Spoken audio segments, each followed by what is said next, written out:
Bold digital में खुशामदीद। आप देख रहे हैं गहरी बात और मैं हूं सलमान अली। व्यूअर्स, आपने देखा किस तरह से साउथ एशिया में बांग्लादेश, श्रीलंका और नेपाल जैसे ममालिक में जेन जी या नौजवानों ने हुकूमतों को चलता किया, और अब यही कुछ हमें भारत में भी देखने को मिला है, जहां पर जेन जी या कॉकरोच जनता पार्टी, जो कि स्टूडेंट्स की, नौजवानों की नुमाइंदगी करते हमें दिखाई दी, उसने किस तरह से मोदी सरकार को चारों शाने चित किया और उनको घुटने टेकने पर मजबूर कर दिया। भारत की रियलिटीज़ यकीनी तौर पर बांग्लादेश, श्रीलंका या नेपाल जैसे ममालिक से मुख्तलिफ हैं, लेकिन बहरहाल भारत के अंदर ऐसा होना दुनिया के लिए बहुत ज़्यादा शौक का बाइस भी बना। भारत में हुआ क्या है और आइंदा क्या होने जा रहा है, और जो कुछ हुआ है उसके क्या असरात होंगे, उसके ऊपर बात करने के लिए मेरे साथ मौजूद हैं एहतशामुल हक साहब। आप सबके मेरे जाने माने पूरी दुनिया के हालात के ऊपर उनकी नज़र है। So welcome to the show sir. बड़े अरसे बाद आपसे बात हुई। आप एक बीमारी या एक ऑपरेशन का सामना करके आए हैं और अल्लाह ताला आपको सेहत दे, तंदुरुस्ती दे। सर, इंडिया के हवाले से हम बात करेंगे। नो डाउट इसमें कि रियलिटीज़ बिल्कुल डिफरेंट हैं। इंडिया एक बहुत बड़ा मुल्क है, लार्जेस्ट डेमोक्रेसी अपने आप को कहलाता है, जिसके ऊपर एक क्वेश्चन मार्क तो है। लेकिन भारत के अंदर ये होना और मोदी जैसे प्राइम मिनिस्टर के सामने होना, उसको आप किस तरह से देखते हैं और आपको क्या लगता है कि इसके आइंदा असरात होंगे या फिर ये एक वक्ती उबाल था? देखिए, मेरा ख्याल है वक्ती उबाल नहीं है, ये वो तसलसल है। अगर मैं आपको याद कराऊँ, 2012 में ये अन्ना हज़ारे नाम का एक बंदा था जिसने करप्शन के ख़िलाफ़ एक मूवमेंट चलाई थी, और इतनी ज़बरदस्त मूवमेंट बनी थी कि हुकूमत ने एंटी करप्शन लॉज जो है ना वो दिनों में बना लिए थे। ये अलग बात है कि वो ज़्यादा देर चल नहीं सकी थी। देखिए, ये जो है ना, ये जिस तरीके से कॉकरोच पार्टी सामने आई है, पहले तो मुझे इस बात ही नहीं समझ आती कि वो जो चीफ जस्टिस साहब हैं, क्या नाम है उनका, सूर्यकांत साहब, सुप्रीम कोर्ट के, मतलब आप देखते हैं एक मुकदमे की समाअत हो रही है और गुफ्तगू करते हुए कहते हैं जी आजकल नौजवानों को किसी को नौकरी मिलती नहीं है, किसी को ये होता है, कुछ कॉकरोचों की तरह फिरते रहते हैं। बहुत ही डेरोगेटरी लैंग्वेज थी उनकी। और मेरा ख्याल है कि चीफ जस्टिस ऑफ इंडिया जैसे मनसब पर फाइज किसी भी शख्स को ऐसी एक इर्रेस्पॉन्सिबल या बाजारी लैंग्वेज मेरा ख्याल है इस्तेमाल नहीं करनी चाहिए। उससे बहुत ज़्यादा रिएक्शन हुआ। उन्होंने नाम ही कॉकरोच पार्टी रख दिया। लेकिन उससे पहले आपने देखा एक आम आदमी पार्टी भी बनी थी। वो भी जिस तरीके से आपने देखा, दिल्ली का गवर्नर भी कौन बना था, फिर किस तरीके से मोदी ने उसके ख़िलाफ़ करप्शन के इल्ज़ामात लगा के उसको बाहर निकाला वहाँ से।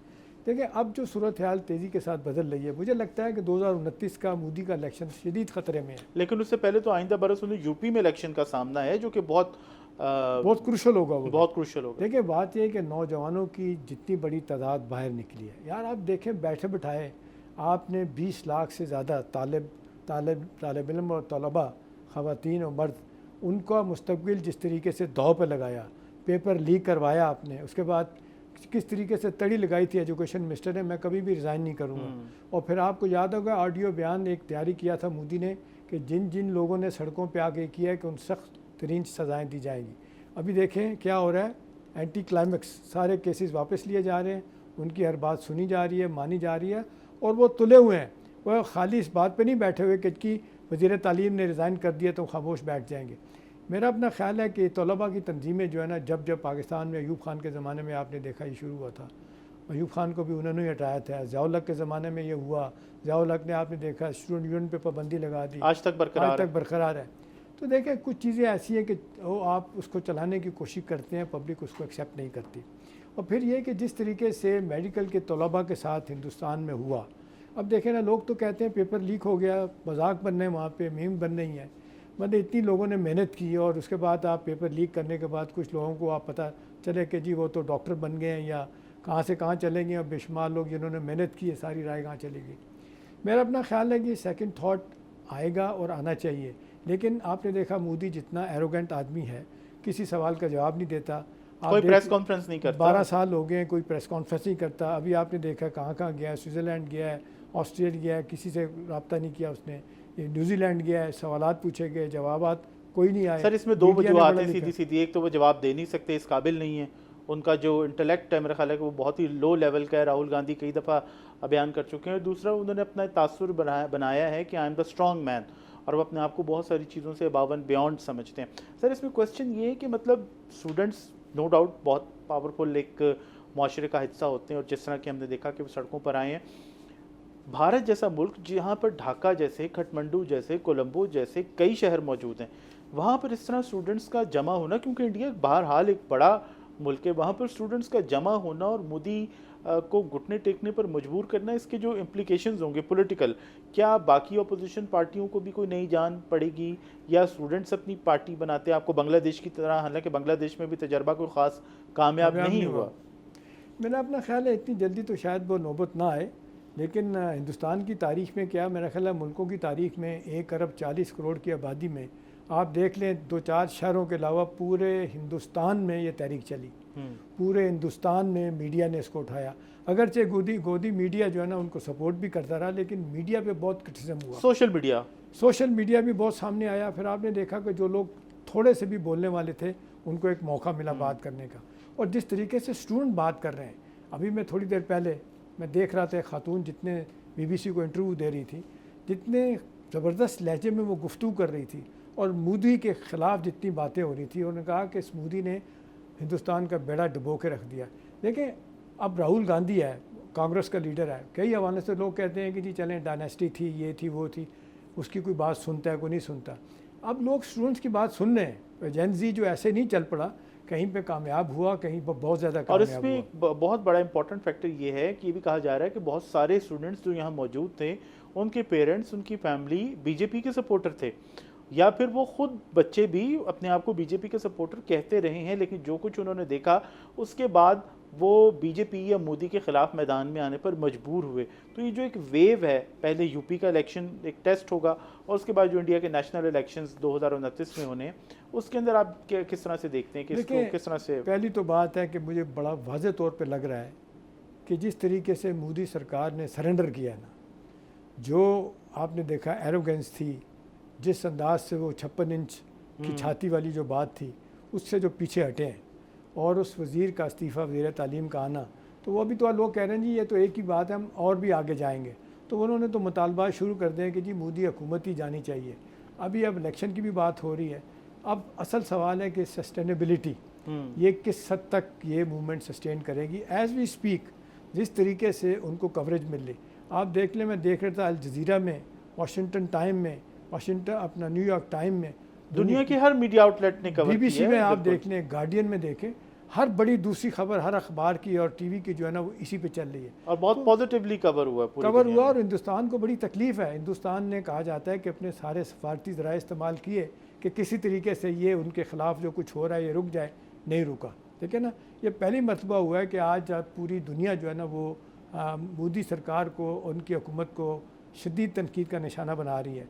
अब देखें बेशुमार लोगों के ग्रीवेंसेस जिनको गिरफ़्तार किया गया, जो इनके मुखालफिन थे, चाहे वकला थे, चाहे तलबा थे, चाहे सियासी जमातों के लोग थे, जिस तरह मारा जाता था मुसलमानों के ख़िलाफ़। अभी आप देख लें जिस तरीके से इन्होंने अक़लियतों के ख़िलाफ़ काम किया, आप देखें कि 2-2.5 सालों में इन्होंने 150 से ज़्यादा गिरजाघरों को आग लगा दी, सिखों के साथ ज़्यादती, मुसलमानों के साथ दिल्लत, तारीख़ी मसाजिद को मस्मार करने का उनको लीगल करार देके अभी भी किया जा रहा है। तो देखें मेरा ख्याल है ये अब सब लोग कहते हैं कि अब ये joke has gone too far off, अब इसको रिट्रीव करना होगा।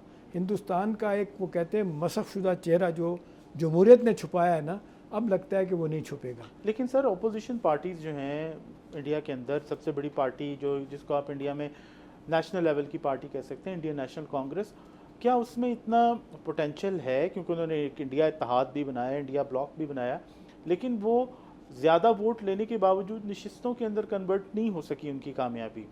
देखिए अगर पहला इलेक्शन देखा जाए उसके मुकाबले में तो मैं समझता हूँ कांग्रेस और उसके हमायतियों ने बहुत ज़्यादा सीटें ली हैं, लेकिन मामला तो बहुत ख़राब हैं। EVM मशीनें जो हैं उनका मसला है, वोटर्स लिस्टों का मामला है, उसके अंदर कहा जाता है कि मिलियंस ऑफ मुस्लिम्स को उसमें से आउट किया गया है। जो EVM मशीनें हैं या EVMs हैं वो रिज़ल्ट ही वो देती हैं जो BJP को सूट करता है। इसी तरह इलेक्शन कमीशन जो उन्होंने रिकॉन्स्टिट्यूट किया है उसकी कॉम्पोजिशन बिल्कुल ही BJP के हक़ में जा चुकी है। तो ये जो मुश्किलात हैं, क्या इनके होते हुए अपोजिशन पार्टीज़ नेक्स्ट इलेक्शन में या कम से कम यूपी की हद तक जो कि इंडिया की सबसे बड़ी रियासत है कोई रिज़ल्ट देने की पोजीशन में होंगी? मेरा ख्याल है जो वेस्ट बंगाल में जो इलेक्शन हुआ है ना, ममता बनर्जी जो मेरा ख्याल है 12-15 साल से वो चीफ मिनिस्टर थी वहाँ पे, जिस तरीके से उनको वहाँ से हटाया गया, छुट्टी की गई और बड़ा वाज़ेह तौर पे 20 से 22 लाख वोट उनके जो मुसलमानों के भी हिंदुओं के भी को मार दिए, कोई छोड़ दिए, कोई जगह तब्दील कर दिए गए।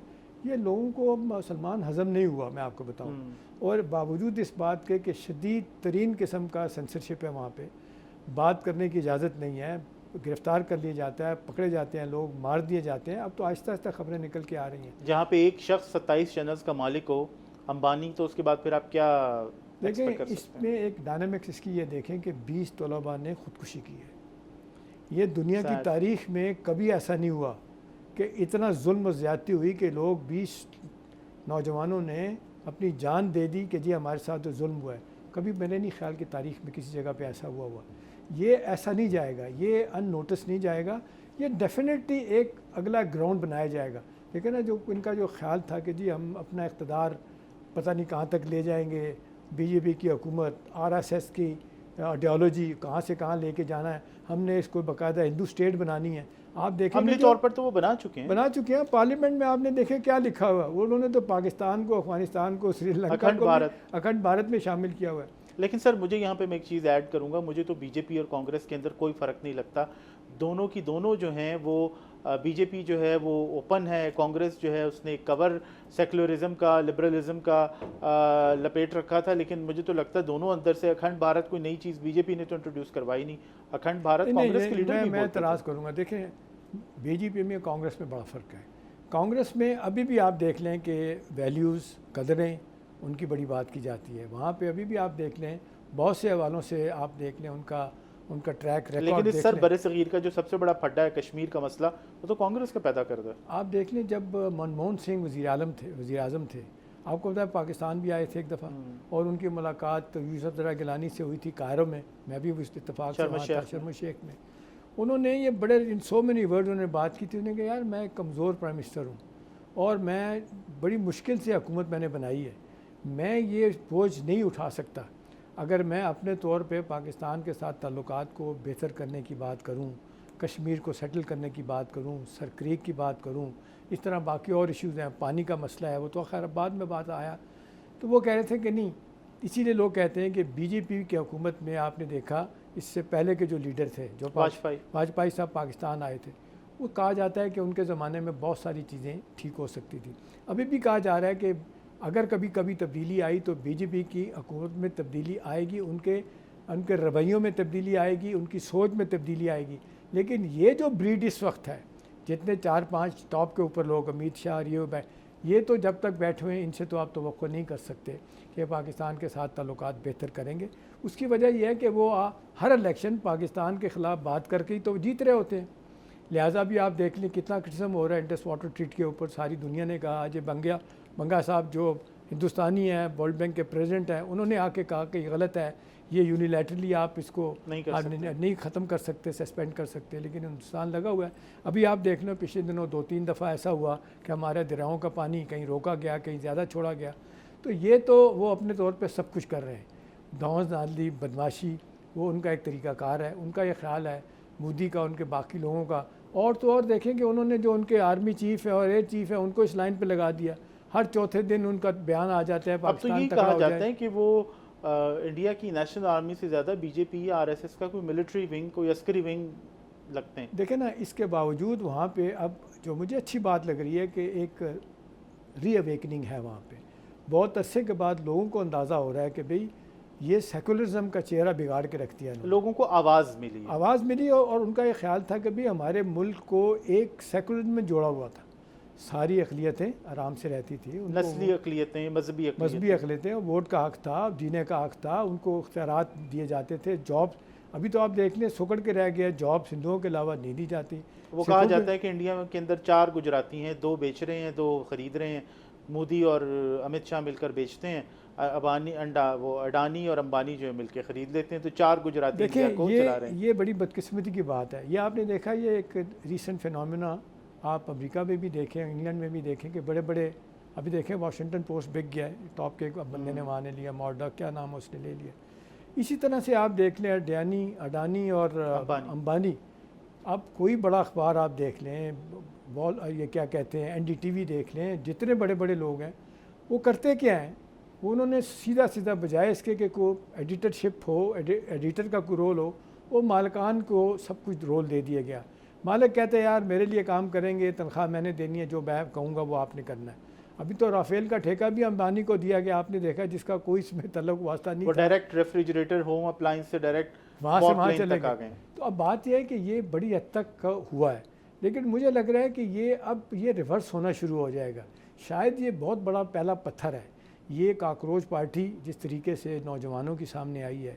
देखें, ये यहाँ तक नहीं रुक रहे, वो तो ये कह रहे हैं कि हमने तो हिसाब लेना है सदियों का कि इस मुल्क में जो नाइंसाफ़ी हो रही है, इस मुल्क में अक़लियतों के साथ बातें हो रही हैं, वो कहते हैं जो ज़्यादतियाँ हो रही हैं, वो कहते हैं कि जो एक सेकुलरिज्म एक चेहरा था हिंदुस्तान का जिसको ख़राब किया गया, इसको हम वापस लेके आएंगे। अभी देखना ये कि उनकी लीडरशिप में कितनी जान है, क्या सिर्फ यहाँ तक ही मामला रहेगा कि उनके बुनियादी मुतालबात मानने के बाद वो खामोश हो जाएंगे। मेरा ख्याल है ये आग जिस तरीके से लगी है ये बुझेगी नहीं, लेकिन फिर मुझे डर यही है कि जिस तरीके से आपने देखा कि वो उस पार्टी को, आम आदमी पार्टी को ख़त्म किया गया, दिल्ली का गवर्नर उस पर किस तरह के इल्ज़ामात लगा के, क्या नाम है उसका, मैं भूल जाता हूँ, वज़ीर आला जो था उसको हटाया गया था। तो मुझे लगता है कि ये हथकंडे केजरीवाल ये हथकंडे यहाँ पे भी इस्तेमाल होंगे। और फिर यह कि आपका क्या ख्याल है कि आंदा जितने इलेक्शन होने हैं रियासतों में, वहाँ पे यही तरीक़ाकार होगा? अब तो अदालतों को इस्तेमाल करना शुरू कर दिया है। देखिए, अदालतें कंप्रोमाइज़ हो गई हैं। दो चीज़ें थी जिस पे हिंदुस्तान थ्राइव करता था, एक इलेक्शन कमीशन, जिसके बाद आज़ाद, और एक उनकी अदलिया, सुपीरियर अदलिया। तो वहाँ दोनों कंप्रोमाइज़ हो गए। जिस तरह आपने देखा कि मुसलमानों के ख़िलाफ़, मस्जिदों के ख़िलाफ़ ये फ़ैसले बड़े बड़े आए हैं, उससे तो बड़ा वाज़ेह तौर पे लग रहा है कि वो भी उन्हीं से डरते हैं, उनकी बात करते हैं। आपने देखा माजी में कितने वाक़यात हुए, वो कैसे जिन्होंने, जिसमें क्या कहते हैं, हिंदुस्तान के वकला ने हुकूमत की मुखालफत की, उनके ऑफिस में जाके उनको मारा गया, पीटा गया, वैंडलिज़म ऐसा किया गया, वो दुनिया को दिखाने के लिए, और अपने जितने भी वकला थे कि आप अगर हुकूमत के ख़िलाफ़ जाएंगे तो आपका ये हाल होगा। तो मेरा ख्याल है ये आई ओपनर है बिल्कुल। और ये सिलसिला जो चल पड़ा है ये रुकने का नाम नहीं लेगा, और मुझे लगता है कि ये बाकायदा ये किसी तहरीक में या किसी पार्टी में ये मुझे कन्वर्ट होती नज़र आ रही है तलबा की तंजीम। बिल्कुल। व्यूअर्स, आपने देखा है एहतशाम साहब ने किस समुंदर को कूजे में बंद किया, और उनका कहना यही है कि कॉकरोच जनता पार्टी के ने जो जंतर मंतर के अंदर जो कुछ भी किया वो पूरी दुनिया के लिए, और ख़ास तौर पर जो इंडिया में पॉलिटिकल पार्टीज़ हैं उनके लिए एक आई ओपनर है। लेकिन ये मामला क्या किसी तहरीक में कन्वर्ट होगा? क्या ये जो आवाम के अंदर कबूलियत और मकबूलियत का मामला है, जो अगले साल यूपी के अंदर इलेक्शंस होंगे, बीजेपी को, भारतीय जनता पार्टी को और उनके जो आरएसएस माइंडसेट है उसको शिकस्त देने में कामयाब होगा या नहीं? अब ये डिपेंड करता है कि इंडिया की जो पॉलिटिकल पार्टीज़ हैं, अपोजिशन पार्टीज़ हैं, ये सेकुलर पार्टीज़ हैं, वो इस मामले को किस तरह से एक पॉलिटिकल डिविडेंड में तब्दील करने में कामयाब होती हैं।